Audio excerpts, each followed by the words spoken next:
Hello, today I'm showing you how to change a bike tire if yours is flat. First thing you need to do is figure out the size of your tire. That's mine there. It's not always painted on like that. Sometimes it's more like that down there where it's just kind of a raised impression. But then you need to get at least a tube to replace it. That's the same size. And then you don't always have to, but usually you can reuse your tire, but I'm going to replace that as well. Once you have your parts to replace it, your tube and or your tire, first step is to take the wheel off the bike. If you have something like this here, you might probably want to look around the other side, and there'll be a quick release that you just pull down and it loosens it up so you can slide the wheel off your tire or the wheel off your bike. Another option is like on this bike over here, it's got a nut on there. In that case you have to get a wrench to take that loose so that you can pull the tire off. The easiest way to work on your bike so it'll stay still is to put it upside down so it's on the seat and the handlebars like that, and then you can just kind of lift it off and everything will work fine. If it's the back tire, you'll have to take the chain loose and then you can lift it out and do it that way. Before you can take anything off, you got to take your valve cap off. It just twists off. And then if there is any air in there, like this one has some, you'll have to let some out, either by putting pressure on it and poking the little center of that in, let it out. Another option is to remove the core. This here has kind of a little thing in the middle so that you can unscrew the core and remove that from your valve stem. You just put that in there and it twists out. If I don't drop it.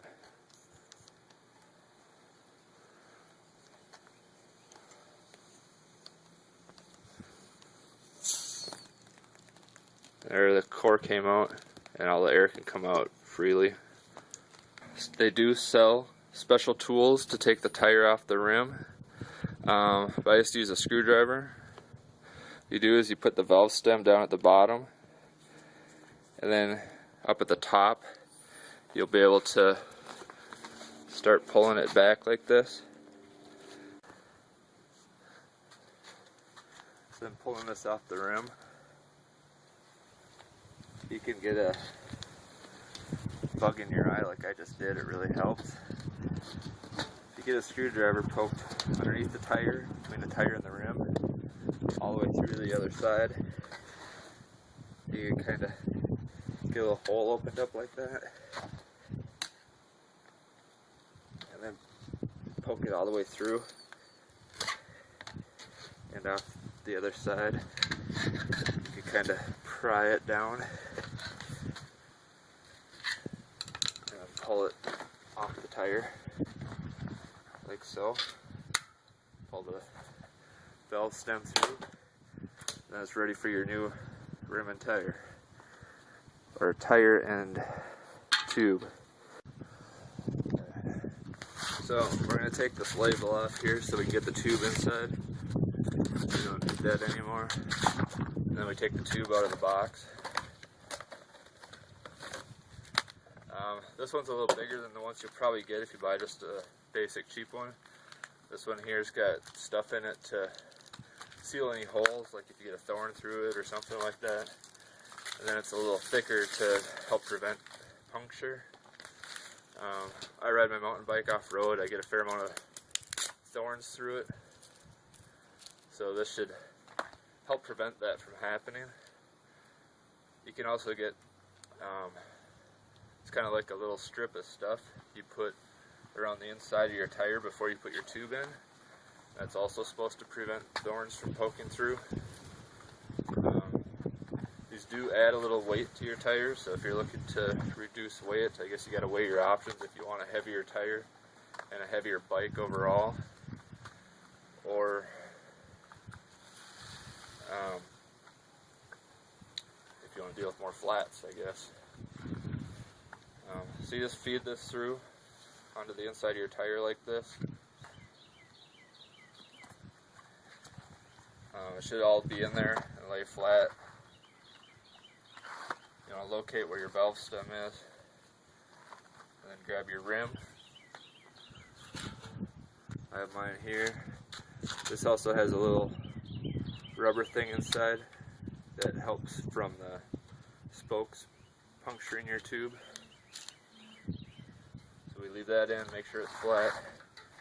Then we just feed the valve stem through that hole, like that. It's most likely the only hole you have in your rim. And then start feeding the rest of the bike tire on around it.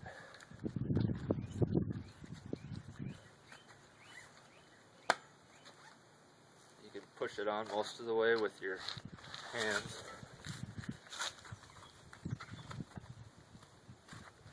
And then you'll probably have to use a screwdriver to finish it up. Basically doing the opposite of taking it off. You can use like some dish soap or something to lubricate it a little bit, but if it goes on easy without damaging the tire or the tube, you can use a screwdriver. And then looks like mine popped off the other side a little bit here, so I'll go through and push that on. Looks like I can push that on pretty much with just my thumbs. Pull the valve stem down so I can get some air in it. Sometimes you end up with some little battle scars and stuff, but I guess you just deal with it and move on. Okay, there's two ways you can put air in this. You can use like a little foot pump or hand pump, or you can use an air compressor. Air compressor is a lot faster. What you want to do is kind of pinch below where the valve stem is, so that you can get this on and get some air into it. You'll want one that's got an end like that, so that it goes over the valve. And then just put some air in.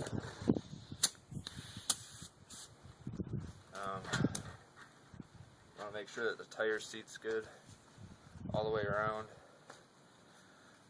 Put a little more air in.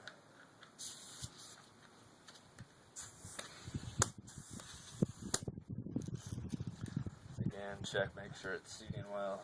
You can squeeze it and tell that it's got some room to go. Put a little more air in until it firms up some. Then you want to check it with a gauge. Usually it'll say on your tire somewhere how much air to put in. This one here says maximum recommended between 40 and 65 pounds. So I'll check mine. Now I'm at about 30, so I'll add some more. Feels pretty firm now when I squeeze it. It says I'm at about 43. I'll probably go about 55 on mine. Makes it nice and firm. I'm kind of a big guy, so I don't want squatty tires. My gauge only goes up to 50. This is a little more than that. I'm going to consider it good enough. You can choose whatever feels right for you. Comes with a valve cap. This one here's got a little thing to take the valve stem off like we used before. Put that on. And it's ready to go back on the bike. When you're putting this back on, you want to make sure that the side with your gears on are on the same side as your chain. And you can just kind of lift it up. You'll want to pull the top part of the chain over your axle, and then you can just kind of slide it down in there like that. There'll be a groove for your stuff to go into. That side should slide down in there like that. Then you go over to the other side. Make sure that's open so that you get down in there. Then you kind of give it a little bit of a push, and it'll go back in. You check both sides. Then you want to center your tire in the middle here so that it goes straight. And then just lock your thing down. If you have one that's got the nuts, you gotta tighten those up with a wrench, like I said. And then I'll put my little kickstand down. Then you could kind of just run it and make sure that it's running straight. One thing to consider, I got disc brakes on mine, so all I had to do was make sure that my disc went down into the little caliper there.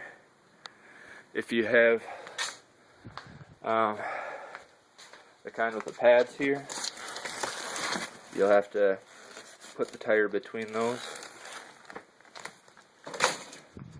But now that I got it in there, I got it tightened down, my chain's on, I tested it, I'm good to go. Just flip my bike over and take off.